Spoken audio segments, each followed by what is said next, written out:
Hi, and welcome back to episode 14 of Full Moon Film Buff. This time we're going to be talking about The House of Dracula from 1945. I streamed this over Amazon Prime. I had not seen this before. First, let's talk about the prominent crew and cast. This film was directed by Earl C. Kenton, written by Edward T. Lowe Jr., with the effects by Jack P. Pierce. This film was Edward Lowe's final screenplay. The unverified story is that he had become so fed up with Hollywood and its intrigue that he intentionally wrote a script that made little sense. After Lowe finished this script, he went home, lit a bonfire, and destroyed every piece of film memorabilia he had. The cast includes Lon Chaney Jr. as Lawrence Talbot, aka the Wolfman, John Carradine as Dracula, aka Baron Latos, Martha O'Driscoll as Melissa Morell, Lionel Atwell as Police Inspector Holtz, Onslow Stevens as Dr. Franz Edelman, Jane Addams as Nina, Ludwig Stossel as Siegfried, Glenn Strange as Frankenstein's monster, and Skelton Nags as Steinmule. Unfortunately, this is Lionel Atwell's fifth and final appearance in a Universal Classic Monsters film. He played a different character in all five. The others were Son of Frankenstein, Ghost of Frankenstein, Frankenstein Meets the Wolfman, and House of Frankenstein. Atwell was terminally ill with lung cancer while filming. He died less than 6 months after production wrapped. Not long after filming this movie, Lon Chaney Jr. was notified the studio would not renew his contract. He would return for Abbott and Costello Meet Frankenstein. Martha O'Driscoll spent a decade in Hollywood and got a fair number of parts, but her career was hampered by the politics and intrigue of the studio system. She retired from acting in 1947 after marrying an industrialist heir. She had a full and busy life in philanthropy and civic life after acting. The most interesting tidbit I uncovered about Onslow Stevens was that he was an avid nudist and would evangelize his fellow cast members about the perceived health benefits associated with being naked. Jane Addams turned down a full scholarship to study violin at Juilliard, focusing instead on her acting career. Jane apparently had a type, marrying 2 Navy pilots. The first husband left her a widow when he was killed in action during World War II. Like a lot of German and Austrian actors, Ludwig Stossel fled the Nazis to work in Hollywood. He had a long and happy career playing sweet-wise old men, notably in Casablanca and The Pride of the Yankees. Typecast in malevolent supporting parts from the beginning of his career in Hollywood due to his unusual physical appearance, Skelton Nags could never break out of the genre ghetto. An interesting historical tidbit from this movie is how much Glenn Strange really suffered while shooting the scenes of the monster in quicksand. He would spend all morning in the makeup chair and then get covered in cold liquid mud. At some point, the crew would break to go to lunch and he would have to just lie there. By the end of the day, he was so numb he could barely feel his legs. Lon Chaney Jr. apparently suggested that he warm himself with alcohol, and so for the rest of the day, Lon would slip him a bottle of whiskey in between takes. By the end of the day, Glenn Strange was so drunk he could barely dress himself after getting out of the monster makeup. I do recommend this movie. It is the weakest entry in the Monster Rally series, and the script doesn't make any sense. But the cast and crew know exactly what they're doing. It's a real treat to watch professionals do their thing and do it really well. Plus, there is a lot of interesting stuff to talk about after we get done reviewing the synopsis. Before we talk about the synopsis, first up, the movie makes no attempt to explain how or why either Count Dracula or the Wolfman got revived. They just did. Oh, and Visaria is coastal now. Just roll with it. Dr. Franz Edelman of Visaria has a reputation for successfully treating patients with a variety of strange diseases in his castle home. Side note, I'm guessing Dr. Edelman had some trouble gaining the trust of the locals, being a doctor/scientist who works in a castle. This will be important later. Count Dracula, operating under the alias of Baron Latos, is tired of eternal life as a predatory, blood-sucking monster and wants Dr. Edelman to find a cure for his vampirism. Dracula first proves vampires are real and also had his coffin placed in the castle basement, putting himself at Edelman's mercy. Edelman agrees to help. After securing a blood sample from Dracula, Edelman finds the blood contains an unknown parasite. Edelman thinks he can create an antitoxin and administer it through a series of blood transfusions. Dracula agrees to this treatment plan, and Edelman uses his own blood for the transfusions. Edelman also agrees to keep Dracula's true identity a secret. The next night, Lawrence Talbot arrives at the castle, desperate to see Dr. Edelman about curing his lycanthropy as well. Since Edelman is literally giving his blood at the moment, Larry is told to wait. Knowing the moon will soon rise, Larry races to the village jail and demands to be confined in a cell. A mob of villagers objects to the very idea that a crazy person might be in town. Inspector Holtz asks Edelman to see Larry. As the full moon rises, they witness Larry transform into the Wolfman. That's 2 supernatural creatures proven real in one 24-hour period. Edelman and his assistant, Melissa Morell, have Larry transferred to the castle the next morning. After examining Larry, Edelman announces that pressure on Larry's brain is causing his glands to secrete an abnormal supply of the hormone causing him to transform. Moonlight is only a psychological trigger for Larry's transformations. Fortunately, in an attempt to help his nurse Nina become cured of her hunchback, Edelman has been working on a mold which softens calcium salts, i.e. bone. This mold might also be used to reshape Talbot's skull and take the pressure off his brain. Edelman asks Larry to wait while his team gathers enough spores to create a cure for him. Despondent at the very thought of becoming the Wolfman again, Larry attempts suicide by jumping into the ocean off of a rocky cliff. I'm not sure what Larry thinks he's going to accomplish here. He knows he's just going to revive under the light of the next full moon. Thinking that the tide might have washed Larry into some nearby caves, Edelman is lowered down, where he discovers perfect conditions for growing the needed plants and convinces Larry to return for treatment. The pair also discover the catatonic body of Frankenstein's monster, clutching the now skeletal Dr. Newman, as well as a secret passageway between the cave and the laboratory. Edelman takes the monster back to his lab. While Edelman is tempted, his nurses convince him reviving the monster is far too dangerous. Meanwhile, Dracula tries to seduce Melissa and make her a vampire. The scene had real strong Phantom of the Opera vibes. Melissa wards him off with a crucifix. Edelman interrupts to explain he found strange parasitic antibodies in Dracula's blood, requiring additional transfusions. Nina shadows Melissa and discovers the Baron casts no reflection in the mirror. She warns Edelman of the danger to Melissa. Edelman rushes to the garden in time to save Melissa. Recognizing the danger he has placed his assistants in, Edelman tells Dracula another transfusion must be done immediately. Edelman prepares the transfusion to destroy the vampire. During the procedure, Dracula uses his hypnotic powers to put first Edelman and then Nina to sleep. Dracula reverses the flow of the transfusion, sending his own blood into Edelman's veins. Dracula returns to his coffin as the sun is rising. Edelman follows him and drags the open coffin into the sunlight, destroying Dracula. Edelman begins reacting to Dracula's blood and finds he no longer casts a reflection in a mirror.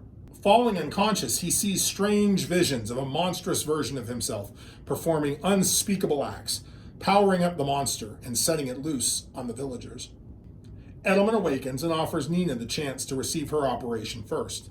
She feels Larry's case is more urgent and defers to him. Edelman performs the operation on Larry. Edelman begins transforming into a more monstrous personality and murders his groundskeeper. When the townspeople discover the body, they chase Edelman. Everyone believes him to be the Wolfman, since they know who he is. The mob follows Edelman to the castle, where Inspector Holtz and Steinmuhl interrogate Larry and Edelman. Larry has put 2 and 2 together and promises Edelman he will say nothing until Edelman is able to operate on Nina. Steinmuhl is convinced the doctor is the murderer and assembles a mob to execute him. The operation has cured Larry, who watches the full moon rise for the first time in years. Edelman turns into his monstrous self again. Edelman revives Frankenstein's monster. Edelman strangles Nina. Holtz and Steinmuhl lead the townspeople to the castle, where the police attack the monster. The doctor electrocutes Holtz, and Larry shoots Edelman dead. Larry starts a fire, trapping the monster. The mob flees the burning castle. The burning roof collapses on the monster. Larry walks off into the moonlight with Melissa.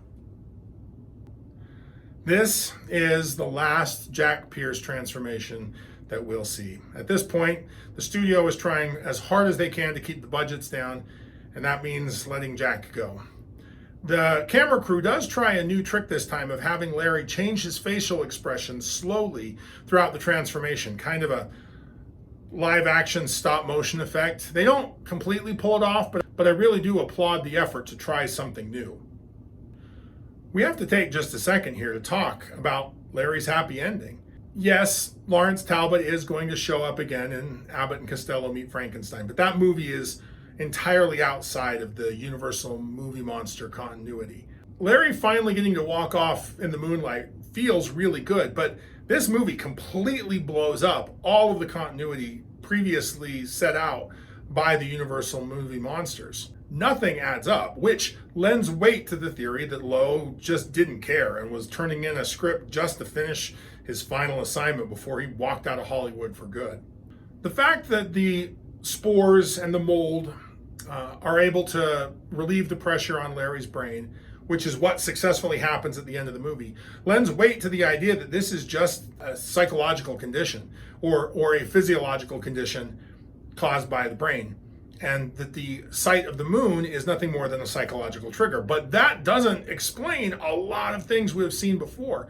Why did Larry transform into a werewolf way back when he didn't believe werewolves were even real? That doesn't make any sense. How did a psychological trigger affect a man who had been in a crypt buried in wolfsbane for years? That doesn't add up either. He hadn't decomposed. And then as soon as the grave robbers exposed him to the light of the full moon, he resuscitated and resumed his life. That's not something that happens just because you've got an abnormal hormone. That's something else is going on. Additionally, Larry took no head damage in that initial fight that he had with Bella, clear back in the very first Wolfman movie. He was bitten in the chest. We don't see a head wound. There's no mention of a head wound. So how did Larry get this pressure on his skull? Ultimately, you just got to let that go if you're going to enjoy this movie. If you get hung up on those kinds of details, you're going to end up not liking this movie. But the movie is still a lot of fun, and it is nice to, like I said, it's very nice to see Larry get a happy ending after 4 movies of him moping and wanting to die, to see him get the girl, walk off into the moonlight, and know that he's going to have a happy ending is nice.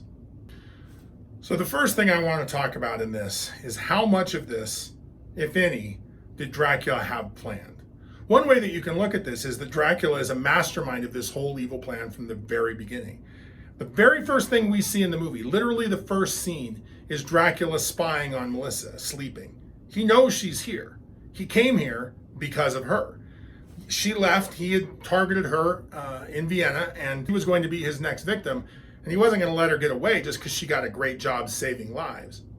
He shows up and volunteers or submits to Dr. Edelman's procedures, in main part to get explainable and unfettered access to Melissa. He can talk to her whenever. He can meet with her when he wants. He doesn't have to sneak around. Additionally, with this thought in mind, he submits to the blood transfusions, always intending to sabotage their process eventually. He's fine with Edelman trying his little scientific tricks, but ultimately he knows he's going to reverse the process when he's ready, and he's going to turn Edelman into his servant and into his slave.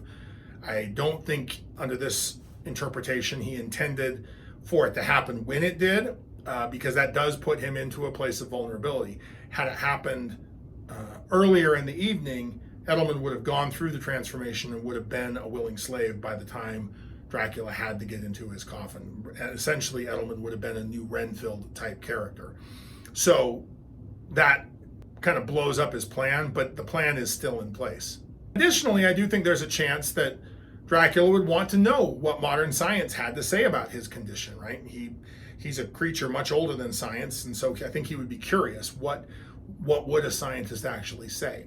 And so he's come to get a scientist to do an investigation, and then he'll kill him and hide the evidence so that the truth of his existence doesn't get out. But he'll know, he'll understand, and he'll be prepared for whatever comes. It is a pretty common trope among some vampire stories for the vampire to be tortured by their existence as one of the undead, but we've never seen anything like that in any of the Universal Draculas. So this is a little bit out of left field, but it's not completely out of place. Like I said, we see this in other movies. So it is possible that that is what Dracula wants. Which brings us to the second interpretation, and that is that Dracula was sincere in his plea to have Edelman help him. He really had grown tired of being a monster of the night. He really did want to find more human relationships, and he wanted to be cured. But that's the exposure to Melissa, whom he may not have known was there. He may have just been surprised to see her in that first scene. Right? He doesn't say anything that tells us he knew she was there. He may have just arrived at the castle, seen Melissa, and been surprised and had his predatory instincts triggered. And that's what causes him to eventually pursue his old tricks, to try and mentally dominate her, to take control of her, to turn her into a vampire as well. Under that version of this story, that's a lot more tragic, because he is really trying it. And one piece of evidence that he really is trying is he really does put his coffin in Edelman's basement. Edelman knows right where he is. He is vulnerable to Edelman because of that. If Dracula was being more Machiavellian in this plan, he might have had a second coffin somewhere else that he could have gone to. And just this whole one in the basement is just a ruse to make Edelman think he has some kind of control. In this version, Dracula is more like a drug addict. He really does want to kick the habit. He really does try. He really does suffer a relapse and pays for it again. Next, we're going to talk about hunchbacks. I did some research, but not a lot, and I'm not a doctor, so please take everything I'm about to say with a pinch of salt. If I use a term that's offensive to people who have hunchbacks, know that it comes from a place of ignorance. I really am trying to be sensitive. Hunchbacks are a staple of early horror movies, very often as an assistant to a mad scientist. However, I've been surprised at how often my memory told me that hunchbacks were almost always evil, the evil servants of the mad scientist. But turns out, when I'm actually watching the movies, they're as often innocents as anybody else. Sometimes they are. Daniel from a couple movies ago from House of Frankenstein absolutely was. But Nina clearly is not. In fact, she's a saint as far as I'm concerned. The biggest tragedy of all of them here is that she dies as a consequence of her selflessness, right? She lets Larry go first. She could have been cured and maybe gotten away, but she doesn't. She lets Larry go first. She rushes in when Dr. Edelman is at his craziest, and she pays the price for it. So let's talk for just a second about the real-world medical condition. It's called kyphosis, and it's related to, but not the same as scoliosis. It is a curving of the spine, typically in the upper back.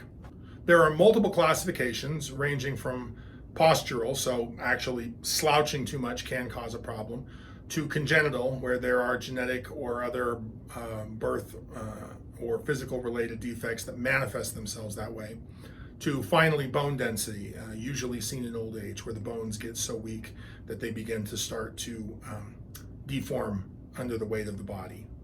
The condition has multiple causes, and so it's important for a doctor to do an examination to determine what's going on. It's seen much more frequently in younger males than it is in younger females, which is also what we see in the horror movies. But it's common enough in older females to sometimes be called the widow's hump. Treatments include everything from physical therapy, muscle strengthening, sleeping in certain positions to give the bones time to straighten, to back braces, some medications, and in extreme cases, like would probably be with Nina, requiring surgery. I was a little surprised to find out just how common kyphosis is, affecting, by some estimates, up to 10% of the population. Of course, a vast majority of those cases are of the more minor and postural kind and can be dealt with without surgery and with a back brace over time as the young man grows and becomes an adult. So I'm sure there are more cases. I'm sure I know more people who dealt with this and just were not super public about it for obvious reasons. They shouldn't have to be. And their doctor was able to help them take care of it. And it never became obvious or a physical deformity in the sense that it is in the horror movies.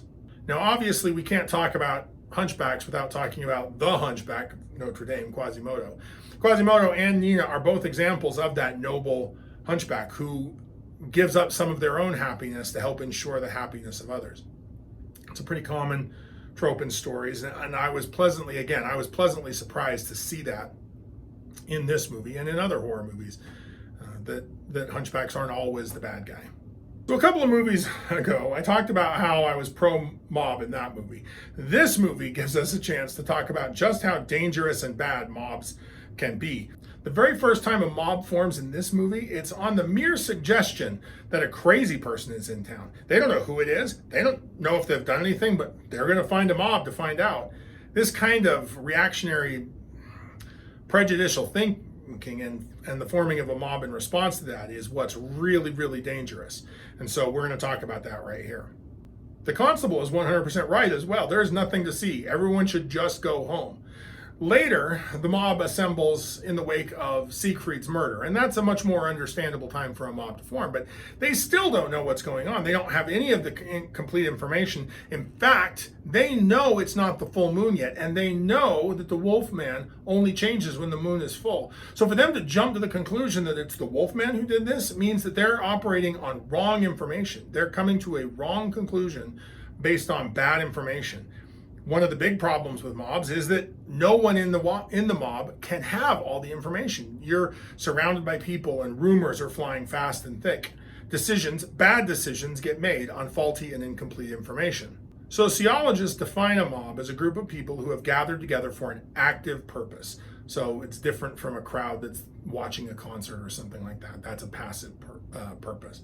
There are different kinds of mobs depending upon what that active purpose is, but the kinds of mobs that we usually see in horror movies are your active, aggressive mobs that are out to inflict violence on somebody, usually somebody that they think deserves violence, but whether they actually do or not is, as we've seen, up to a difference of the movie. Sometimes they are, sometimes they're not. Once a mob is formed, it often begins to act in ways that the individual members of the mob would never act if they had time to stop and think about what they're doing. It is true that sometimes mobs give particularly violent and angry and impulsive people an opportunity to act on thoughts and feelings that they normally and naturally have, but they're able to control and calm down. And the sudden formation of the mob gives them an opening, an opportunity to act on some of these darker impulses. But most people in a mob are relatively good people who are just caught up in this emotion and in this fervor, and they're just doing what everybody else is doing, even if it's not what any particular one person in the mob would want to do. In conclusion, if you like lycanthropes, then like, share, and subscribe. Join us back here next time when we're going to talk about the She-Wolf of London from 1946. I'm pretty excited about this. Until then, keep an eye on the moon, a silver bolt in the chamber, and we'll see you here next time.